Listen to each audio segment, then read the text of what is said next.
Every moment is an opportunity to live with meaning. Part 47. Awakening joy. Joy is a natural state of the mind, uncovered when we let go of negativity and embrace the present moment.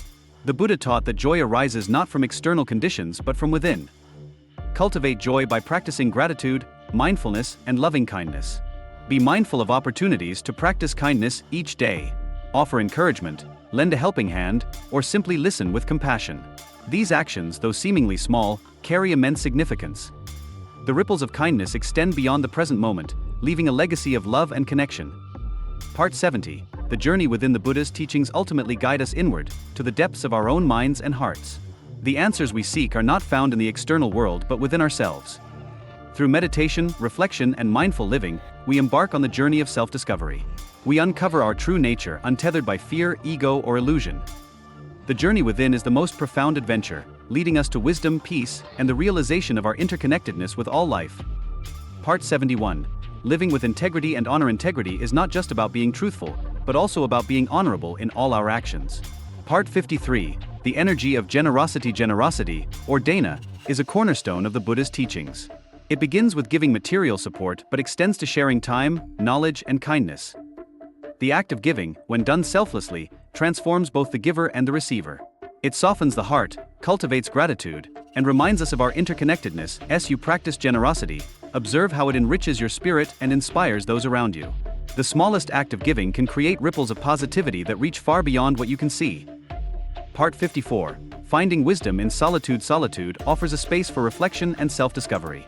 The Buddha often retreated to quiet places to deepen his understanding and connect with the essence of existence. In solitude, we can listen to the whispers of our inner self, away from the noise of the world. It is a time to meditate, contemplate, and realign with our values and goals. See it as an opportunity for growth and discovery. Trust in your ability to adapt and navigate whatever comes your way. In embracing uncertainty, we learn to let go of control and open ourselves to the infinite possibilities life offers. Part 68. Finding peace in nature. Nature is a profound teacher, reflecting the truths of impermanence, interconnection, and simplicity. The Buddha often sought solitude in forests and mountains to deepen his practice. Spend time in nature, observing its rhythms and beauty. Notice the stillness of a tree, the flow of a river, or the vastness of the sky. Let these experiences inspire mindfulness and gratitude. Nature reminds us of our place in the universe and offers a sanctuary where we can reconnect with our inner peace. Part 69. The ripple effect of kindness. Every act of kindness creates ripples, touching lives in ways we may never see. The Buddha taught that even small gestures, like a smile or a kind word, have the power to transform the world. Part 62. The timeless value of truthfulness. Truthfulness is a cornerstone of ethical living. The Buddha emphasized speaking and acting in alignment with the truth, fostering trust and harmony in relationships. Being truthful requires courage and mindfulness. It means speaking with integrity, listening with an open heart, and avoiding deceit.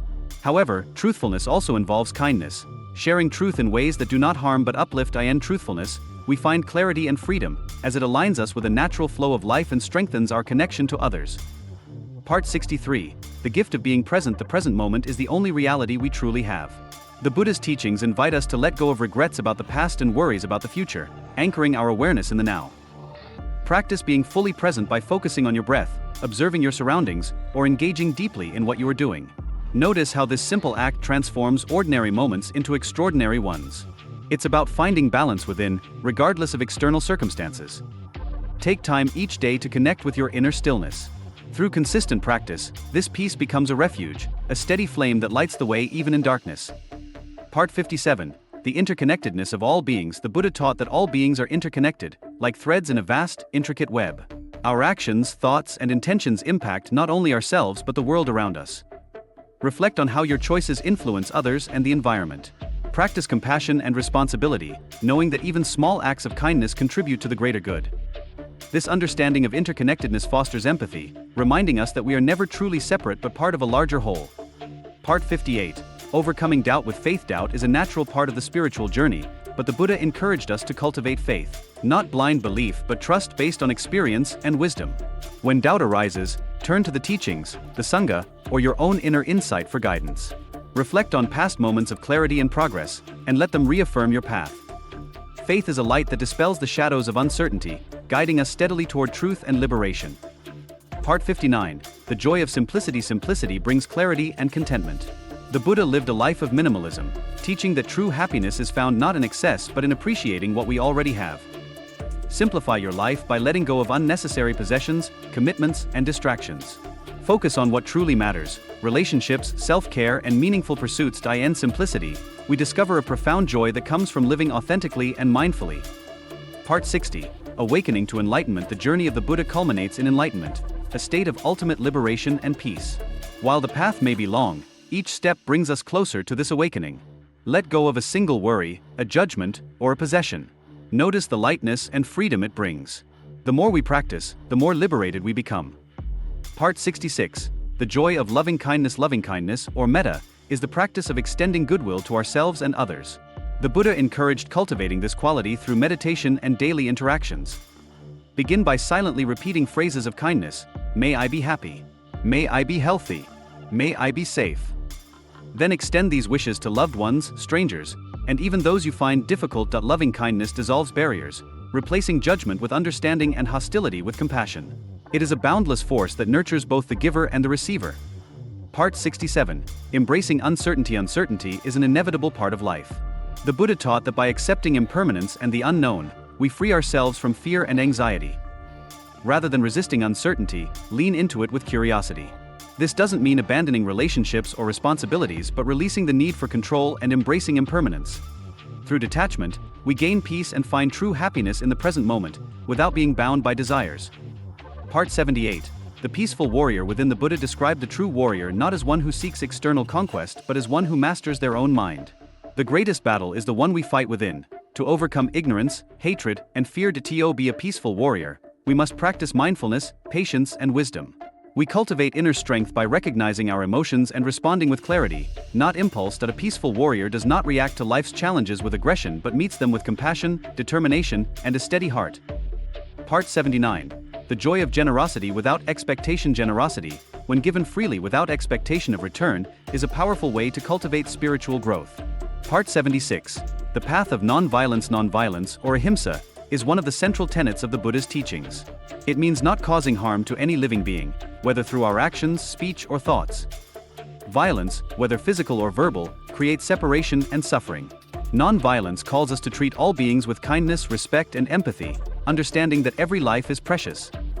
Living a life of non-violence is not only about refraining from harmful actions but also cultivating a mind of peace and compassion toward all beings. Part 77. The dangers of attachment. Attachment is a fundamental cause of suffering. The Buddha taught that we suffer when we become overly attached to things, people, or outcomes.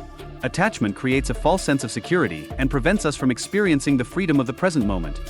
By recognizing our attachments and learning to let them go, we cultivate true freedom. The Buddha taught that a life lived with integrity is a life free from regret, full of wisdom, and deeply connected with the truth. Living with integrity means aligning your actions with your values, being honest even when it's difficult, and ensuring that your words and deeds are in harmony. Integrity builds trust, not only in others but in ourselves. When we live with honor, we elevate not only our own lives but also inspire those around us to do the same. Part 72. The importance of self-reflection. Self-reflection is an essential tool for growth. The Buddha taught that we must turn inward to understand ourselves deeply, to discern our motivations, and to acknowledge our weaknesses and strengths. Take time each day to reflect on your thoughts, actions, and emotions. What patterns do you notice? What areas of your life need attention? Self-reflection is not about judgment, but about gaining clarity and insight to live more consciously. Instead of being attached to specific results, focus on the effort you put forth and the lessons you learn along the way. Trust that everything unfolds as it should, and accept whatever arises with an open heart. Letting go of attachment to outcomes frees us from disappointment and empowers us to embrace life's uncertainty with grace. Part 75. Finding strength in vulnerability. Vulnerability is often seen as a weakness, but the Buddha taught that true strength arises from embracing our vulnerability. When we are willing to show our true selves, our fears, hopes, and imperfections, we open the door to deep connections with others. Vulnerability fosters authenticity, allowing us to experience life more fully. By embracing our vulnerabilities, we let go of the need to appear perfect and instead embrace the beauty of our humanity.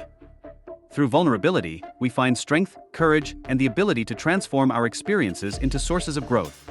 Through regular self-reflection, we develop self-awareness, which is the foundation of spiritual progress and emotional well-being. Part 73. The power of compassionate action. Compassion is the ability to feel the suffering of others and act to alleviate it.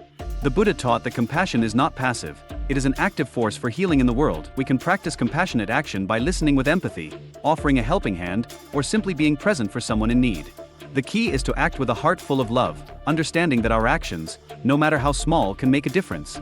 Through compassionate action, we become instruments of peace, transforming suffering into opportunities for connection and healing. Part 74. Letting go of attachment to outcomes. The Buddha emphasized that attachment to outcomes is a source of suffering. When we fixate on how things should be, we limit our ability to embrace life as it is. The Buddha taught that our work should not cause harm but should contribute to the welfare of others. In today's world, right livelihood may mean engaging in work that promotes justice, sustainability, creativity, or healing. It encourages us to find a balance between earning a living and serving the greater good. When we live in alignment with our values, work becomes a source of fulfillment, purpose, and peace.